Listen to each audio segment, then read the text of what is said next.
Cultistorm is a 2 to 5 player board game in which the players fight in a Lovecraftian world against the cultists and Great Old Ones. Their goal is to seal all the 5 locations and thus preventing the Great Old Ones from entering our world. The box contains an English rulebook,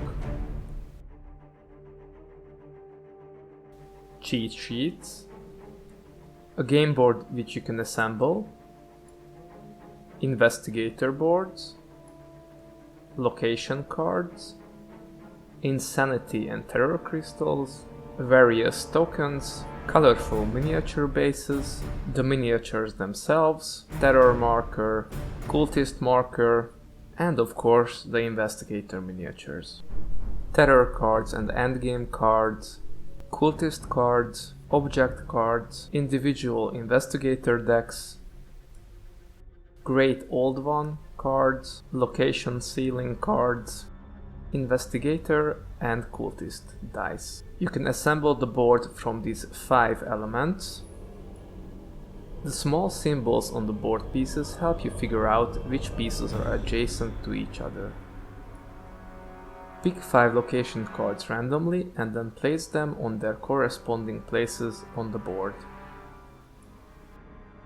The rest of the deck is not going to be used, so you can put them back in the box. Place 1 cultist die after rolling them on the top left corner of the location cards. You can see on the top right corner of the cultist cards 2, 3, 4 or 5 skull symbols. In case of a 2-player game, you only need the ones with 2 skull symbols. In case of a 3-player game, you'll need the ones with 2 and 3 skulls. In case of a 3-player game, you need the ones with 2, 3 and 4 skulls. In a 5-player game, you will need all the cards. Shuffle the needed cards into one single deck. So in case of a 3-player game, we put the 4 and 5 symbol ones back into the box and we shuffle the rest into one deck. After shuffling them, we draw a face-up cultist card and place them above each location. Place the cultist deck to an easy-to-reach location. Place the cultist marker on the location representing the shield symbol. There are 2 types of Great Old One cards. There are the ones which come in the first wave and there are the ones which come in the second wave. The second wave ones have these 2 claw symbols on them. Separate them into 2 different decks and then place them to an easy-to-reach location. Prepare the investigator dice and the various markers.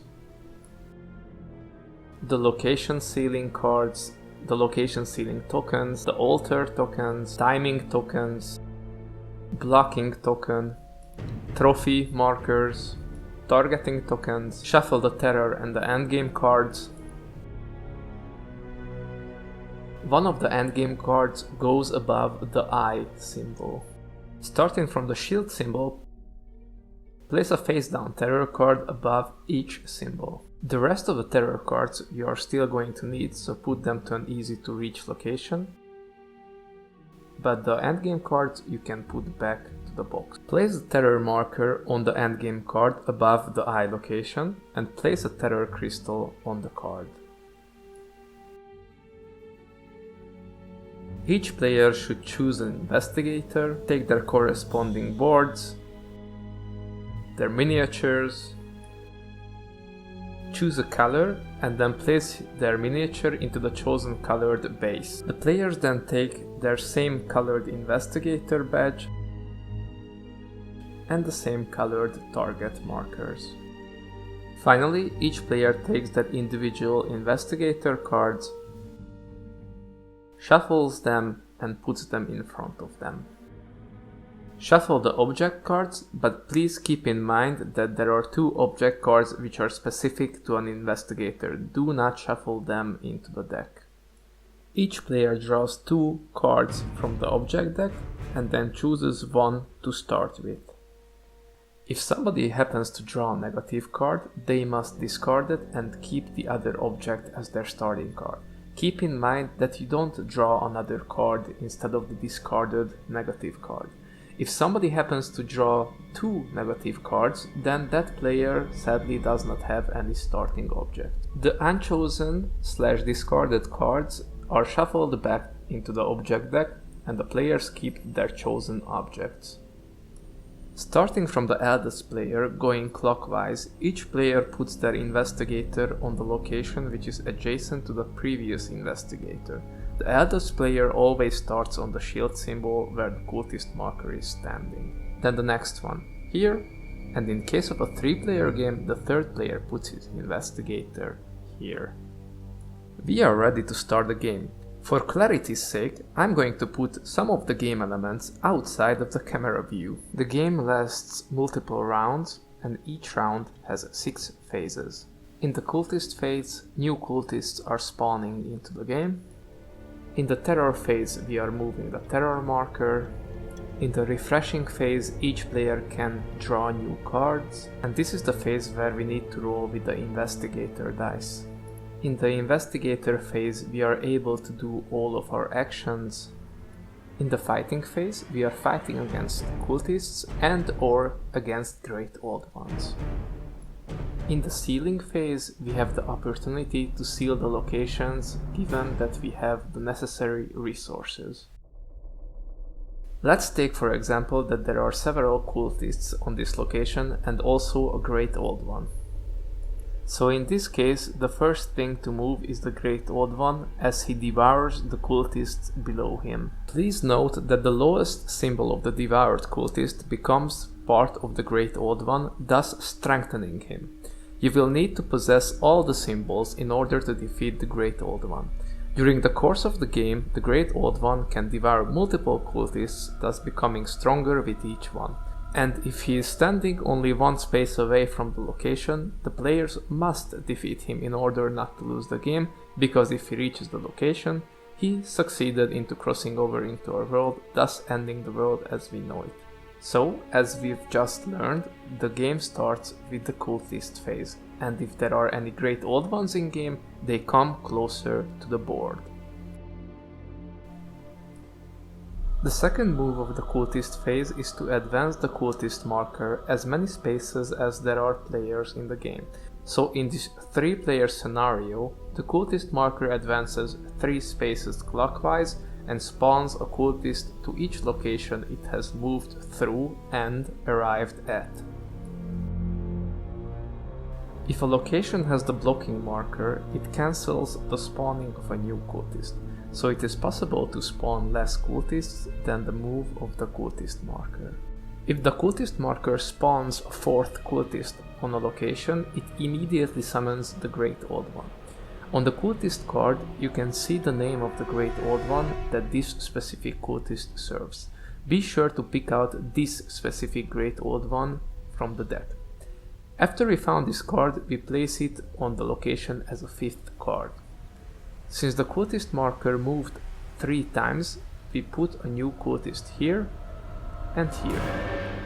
Each time a Great Old One enters the play, every player receives an insanity, which is marked by these red insanity crystals. You need to place these insanity crystals on your investigator board. If a location already contains a Great Old One, no more cultists can be spawned there. It also does not count into the movement of the cultist marker. So in this specific case, if we have to move the cultist marker, it would move normally like this. 1, 2, 3. But since this location already has a Great Old One, it jumps over this place and moves to the next one. Since the first move of the cultist marker was to a place with a blocking token, it does not summon a new cultist there. We need to summon a new cultist on this location. This location was jumped over, but on this location we need to summon a new cultist. Since this would be the 4th cultist on this location, it would also summon yet another Great Old One, and the players would receive an additional insanity. If a location was already sealed, a Great Old One cannot be summoned at this location, not even after the 4th cultist. However, there is no limit on how many cultists can be summoned there, so the seal only protects you against the Great Old Ones. If a Great Old One needs to be summoned due to other effects, it always spawns to the location where the cultist marker is standing. If this place already contains a Great Old One, or it has been sealed, it spawns to the next available location going clockwise. The third step of the cultist phase is that we roll the cultist dice for each corresponding location. Thanks to this, it is possible to have new symbols each round. So this was the first phase, the cultist phase. The next phase is the terror phase. In this phase, the terror marker advances one space clockwise, placing a purple terror crystal on the card on which it lands. If there happens to be as many terror crystals on the card as there are red spaces on them, so 3 on this one, 2 on this one, the terror card immediately activates. So if the third terror crystal is placed on this card, we flip the card, read it out loud and do as instructed. This card is then replaced from the bottom card of the terror deck, giving us no chance to prepare against it. This new card needs 4 terror crystals to activate. The shield symbol is the starting symbol, so to say, because the first move of the terror marker is to this location. If the terror marker advances a full round, meaning that it lands yet again on the shield symbol, we need to activate a location of our choice. After the players discussed which location to activate, they put the altar token on it. You can only use the text on the locations which have an altar token on them, so basically the ones you have already activated. With the passing of time, more and more locations will have altar tokens on them, giving you more tactical variety. It goes without saying that you cannot use location actions that have not been activated. The third phase is the refreshing phase, where the players have the chance to draw new cards. In the first round, the players do not have any cards in their hands up until this point. They draw 4 cards from their deck. In later rounds, the players will also have the opportunity to discard cards from their hand. After this, every player draws new cards until they have a maximum of 4 cards in their hands. If there were unused investigator dice in the previous round, they need to be put back into the investigator dice pool. After this, take as many investigator dice as there are players in the game. Roll them and place them in the middle of the board. You can later choose from these during the investigator phase. Important that there can be a maximum of 4 investigator cards and 2 object cards in your hand. During the game, the players will receive insanity. An investigator can take up to 4 insanity. With the 5th insanity, the investigator goes completely mad and drops out of the game. If this happens, everybody loses. There will be opportunities to negate and even heal the insanity received. There are also slightly bigger insanity crystals representing permanent insanity. Every player can have 1 permanent insanity crystal. If somebody were to receive an additional permanent insanity, move the terror marker instead. The next phase is the investigator phase, where the players can do their actions. It's important to note that the players can do their actions simultaneously and in any order they would like. Let us see what actions the players have. If we have a trophy, we can place them on the location.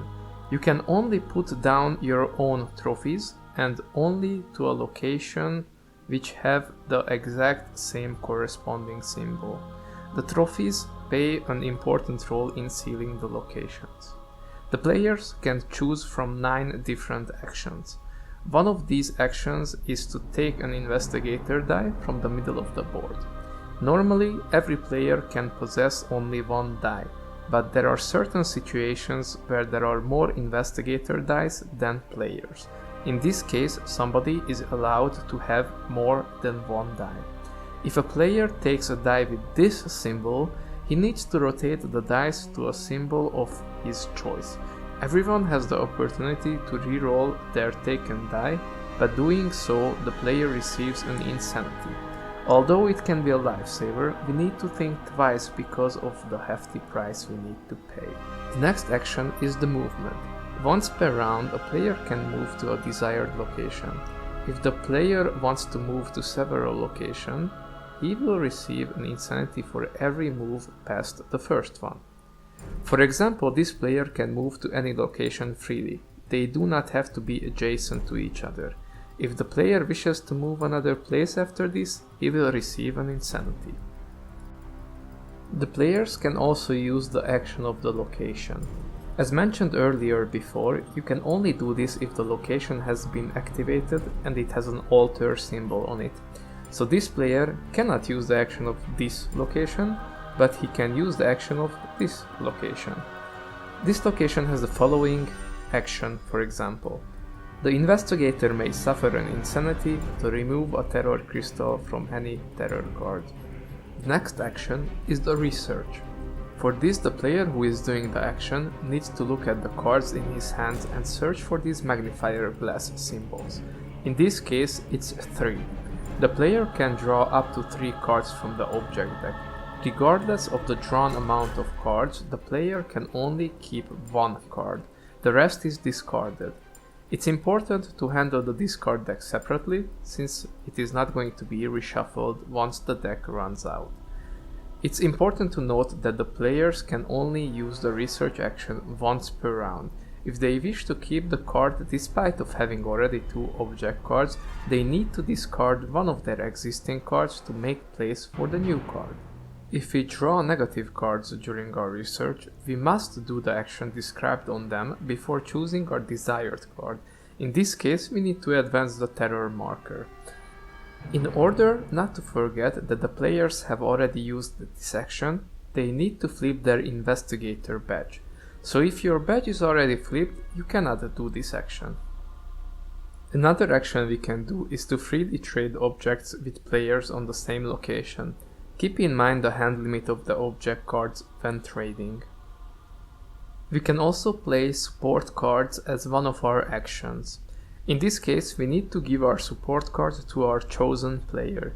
This player then does as the text instructs.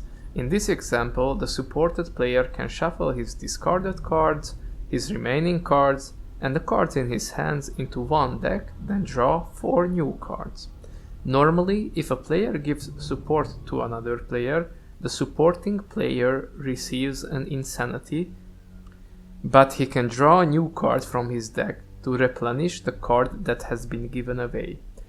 If we play a card with this strike through symbol, that means we cannot replenish our hand after giving that card away as a support. If we play a card with this star symbol on it, we do not suffer an insanity for playing it as a support. So if the player plays this card, he does not receive an insanity and can draw a new card as a replenishment. If he were to play this card as a support, he would suffer 1 insanity and would not be able to draw a new card to replenish his hand. And if he would play one of these cards, he would suffer an insanity and draw a new card. There is one more symbol to be seen on some of the cards. It's this fist icon. It means we are going to use its effect during a fight. So not immediately when the card is played as a support. The next possible action is to level up your investigator. You can see different skill descriptions on your character board and the trophy costs of leveling up, which is either 1 or 2 trophies. So if somebody chooses to level up his character, he needs to pay with trophies. For the first level, you will need 1 trophy of your choice, but you will also need to advance the terror marker 1 space. So the player puts one of his trophies from his reserve into the small slot found on the character board and advances the terror marker. You put the terror crystal on the card. From this point on, this investigator can use his first level ability. In this example, this investigator automatically possesses the symbol of the location he is standing on. You must activate the skills in order. So to be able to use the second ability, you need to first activate the first ability. For the next level, you need 2 symbols of your choice, but they must be the same kind. So the player puts 2 trophies of the same kind into his slot. He then moves the terror marker. Additionally, a cultist immediately appears on the player's location. From this point on, the investigator can use his second level ability. For the third level ability, you also need 2 trophies of the same kind. You must move the terror marker yet again. A new cultist appears at your location, and the player also receives a permanent insanity. Aside from the ability, there is another important reason to level up your character. Each time a player levels up, he gains a location sealing card of his choice. You need these cards to be able to seal locations. These cards do not count towards any hand limit. There is a final action you can take, which is targeting an enemy. On your location, you need to choose a cultist which you wish to attack during the fighting phase and put a target marker on it. It is possible to target up to 2 enemies in your round. However, it is not obligatory to target any enemy. An enemy can be targeted by multiple players, and in the fighting phase the players will decide who goes first. It's important to note that only one player can fight a cultist and they must use their own resources. Players cannot combine their resources during a fight. If a player cannot or does not want to do any more action, he passes his turn. After all players have passed their turns, the next phase begins, which is the fighting phase. In this phase, the investigators must fight the cultists or Great Old Ones in clockwise order starting from the shield symbol. If there are several players on the same location, they can decide who goes first. If the player cannot or wishes not to fight against a cultist in his round, the player will suffer 1 insanity. If there are no enemies on his location, then of course he does not receive any penalty. During a fight, cultists and Great Old Ones are protected by occult symbols, and for a successful fight the investigators need to dismantle these symbols. The following things can provide symbols during a fight. The unique skill of the investigators can provide additional symbols. Like discussed earlier, this investigator possesses the symbol of the location. Also, the cards in your hands have symbols on them which you can use in a fight. It's important to note that the symbols on the cards that were received as a support do not count. Only the text part of these cards are valid during a fight. The object cards can also provide symbols. For example, this object provides us with 1 shield symbol if we are willing to suffer 1 insanity. Certain actions of locations can also give us symbols, and the investigator die which we took also gives us a symbol. During a fight against a cultist, we normally take these upper symbols into account. The lower symbol does not count. So this cultist is protected by a tentacle, a shield, and an eye symbol. We also need to take into account the symbol on the cultist die, given it is not on the empty side. So in order to defeat this cultist, we need a tentacle, a shield, an eye, and a star symbol. This lower symbol shows the sect of the cultist. If the cultist is standing on the location with the same symbol as his sect symbol, it also gains that as a protection. In this example, this is not happening because, as you can see, he has a star symbol and is standing on a tentacle location.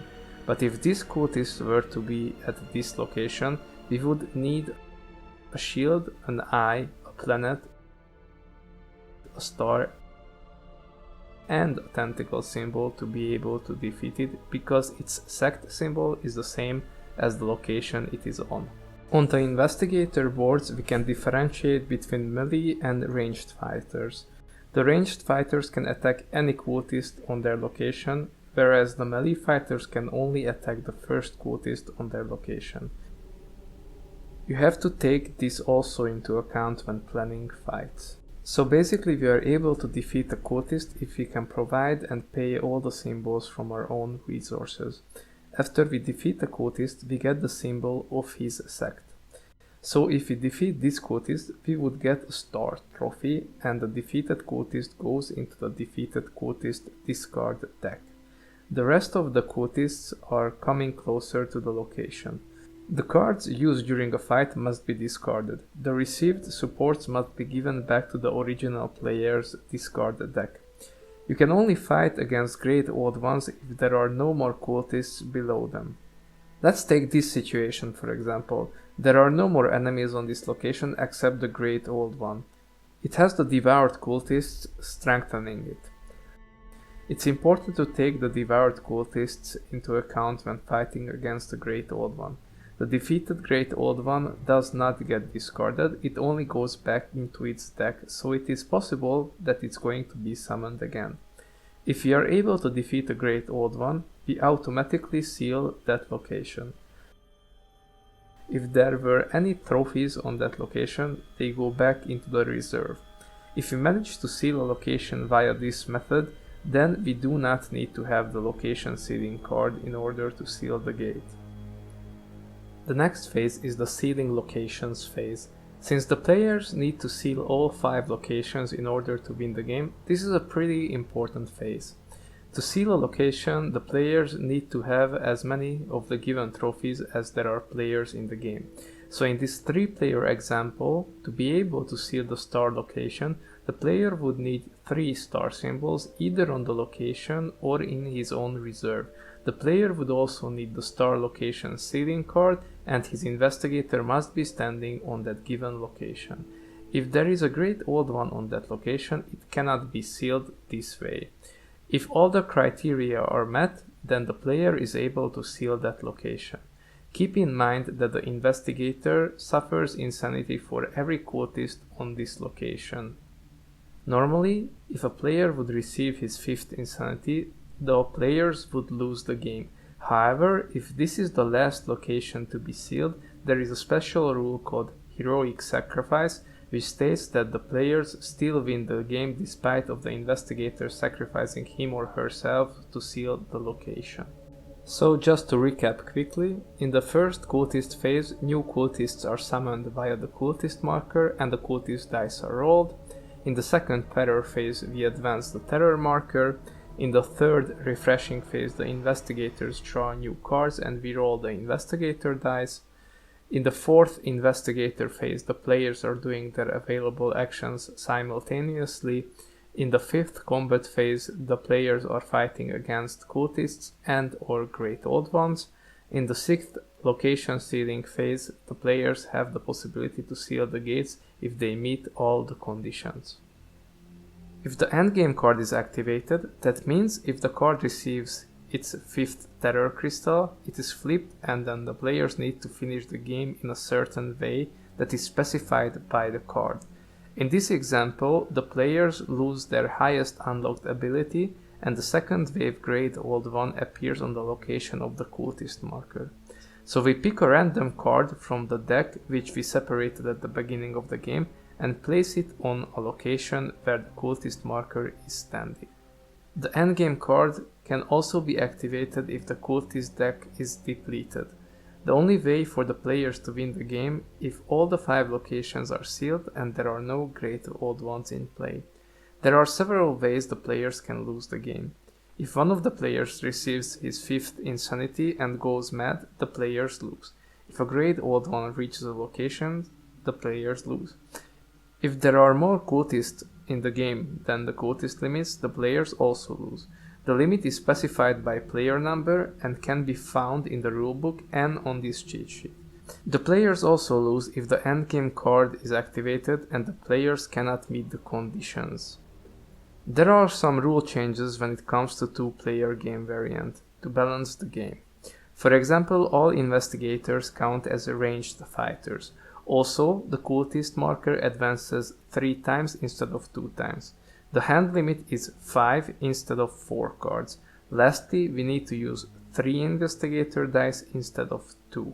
We also need 3 trophies in order to seal the location instead of 2. In the box you can find a cheat sheet which will help you greatly as it describes all the phases, limits and winning conditions of the game.